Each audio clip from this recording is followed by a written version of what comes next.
What's good, y'all? This is another video back at Cooper Runs, but soon we're going to be changing the name, but we don't know what to change it to yet, so leave it down below in the comments. We need some suggestions. Yeah. So today, we're going to be reviewing the Evo SL versus the Megablast. I'm going to be doing that with David Garber. He was in one of the recent videos I did. I paced him to a sub-6. So yeah, let's get into the video. So this is two shoes that have been probably the biggest on the running shoe market right now, the Evo SL and the Megablast. So let's start off with the Evo SL stats. Okay, so the Evo SL has a 36 millimeter stack height in the heel and a 28 in the forefoot, which gives it a 8 millimeter drop. And the weight is actually pretty good for how high the stack height is. It comes in at 7.9 ounces. And the upper is engineered mesh, so sort of like a plastic mesh with like a bunch of holes in it. And continental outsole, so very grippy on dry roads. We'll get to that part later. The pace range is good from everything from daily running to race, and it's probably one of the most versatile shoes on the market.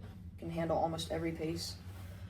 It comes in at $150, and that's for if you buy it full priced. Right now, there's a lot of deals for sub 100. Yeah, so don't buy it at 150 or you're getting scammed. So I can't. And the foam is Light Strike Pro, which is Biba. Alright, so for the Megablast, it has 45 in the heel, 35 in the forefoot, giving it a 10 millimeter drop. The weight comes in at 7.7 ounces, and it also has an engineered mesh, which is plasticky and kind of paper-like, but it's super thin. The outsole is Asics grip, where it has a lot of exposed foam, but it has all your major points covered. With your heel, has two good slots. The forefoot has nice, and this little pod right here where you'd be landing a lot. The pace range is anywhere from daily miles to race miles, and I think you can do a 10K and up in this. I wouldn't take this past daily training, anything slower than that, because then it gets too clunky in my opinion. This shoe does come in at $225 for MSRP, and you can't find very many good deals. And then the foam is an ATPU blend, which is FF Turbo Squared. Alright, so for the next column, I guess, it's gonna be how the shoe actually performs. We're gonna be giving it a score out of 60. So you want to start? Yeah, we're doing 6 categories. I'll start with the Evo SL. So we'll start off with performance. Evo SL is very smooth and controlled at slow paces, and explosive at fast paces due to the rocker and the Light Strike Pro foam. The Light Strike Pro foam, in my opinion, is one of my favorite foams because it's so versatile and also durable. The durability is really good on this shoe. The Continental rubber is pretty durable. Light Strike Pro is probably the most durable super foam. And so yeah, that's an 8 out of 10. It has good grip on dry roads, probably one of the best dry road grips, but it's terrible on wet roads.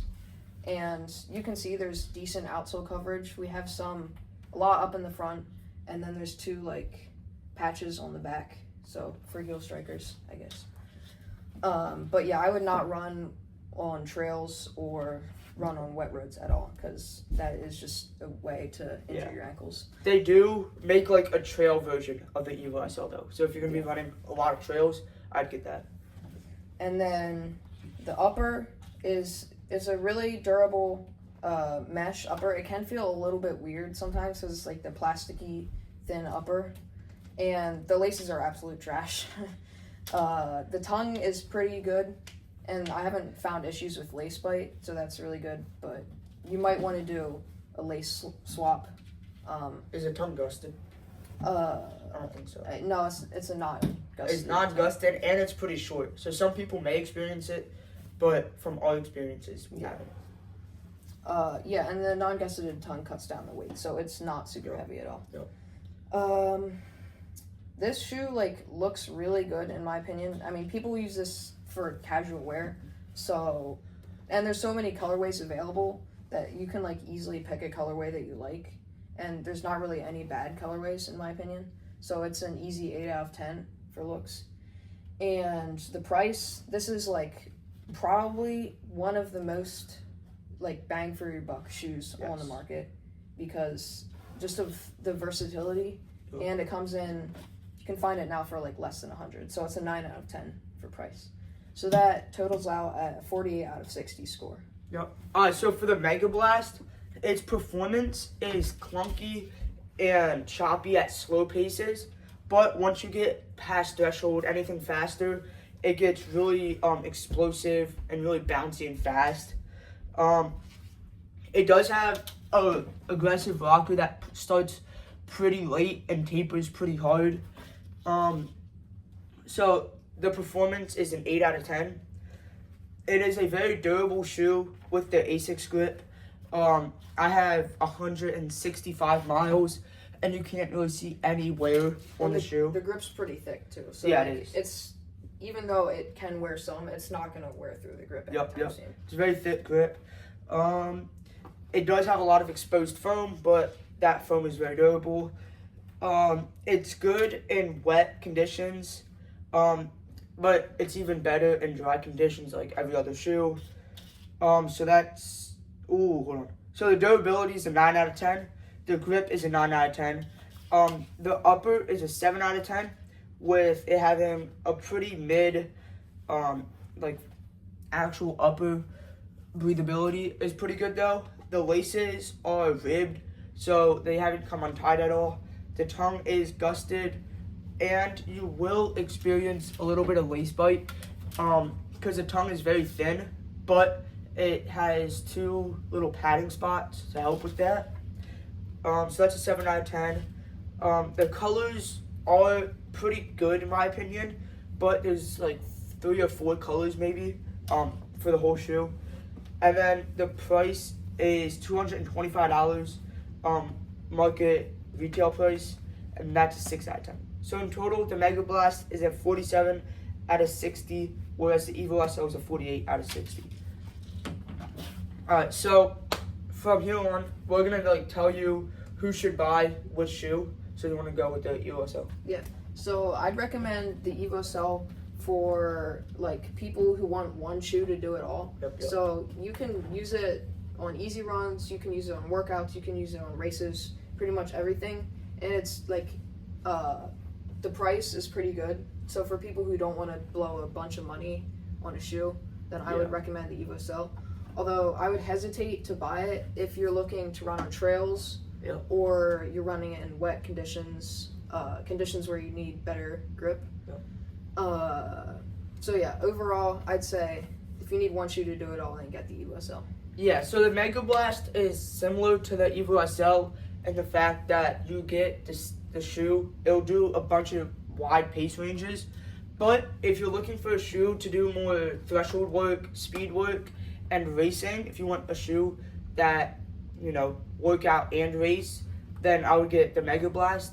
Also, if you're looking for a marathon shoe that's unplated, that will carry you through the 26.2 miles, I would do the Megablast. It is really expensive though, so if you're able to find any deal on it, and if you want the shoe, I'd probably take it. What else would you say? Yeah, overall, like more for people who are looking for a speed shoe, because I would not recommend it as much for slower paces. But yeah. Also, not the best on trails. And this doesn't have a trail version like the Evo SL does, so you have to get like a separate shoe for trails. Alright, so in this next part of the video, I'm gonna show you how to like build a rotation around each shoe. Alright, so if you're looking to build a rotation around these 2 shoes, for the Megablast, I would recommend a Romero Plus or a 1080 V14/V15 to do your daily miles and your easy runs. And then for your really, really fast workouts, I'm talking about like 150 max speed, 200, and if you're racing a shorter distance like 5K, mile road, maybe even 10K if you're zooming, cornball. I would do the Vaporfly 4, or really just any ratio would work. So yeah, the Evo SL. Yeah, so for the Evo SL, it can handle a lot of paces, but I would recommend getting another shoe to handle easy miles, because it will probably do it better than the Evo SL will. And so, it'll take less weight Yeah. on the Evo SL, so you can have the shoe for yeah, longer. so the 1080 would be a good pick. Vomero Plus would also be a good pick. There's also like Saucony Ride or other shoes. Basically just any daily trainer that is soft enough to do easy miles in. And then for a race shoe, really any race shoe depending on your distance. You can race in the Evo SL, but it just won't have the quite as aggressive design as like a Vaporfly 4. Yep. So Vaporfly 4 would be a good choice for 5K road races. So that's going to conclude the video for today. Thank you guys for watching. Peace out.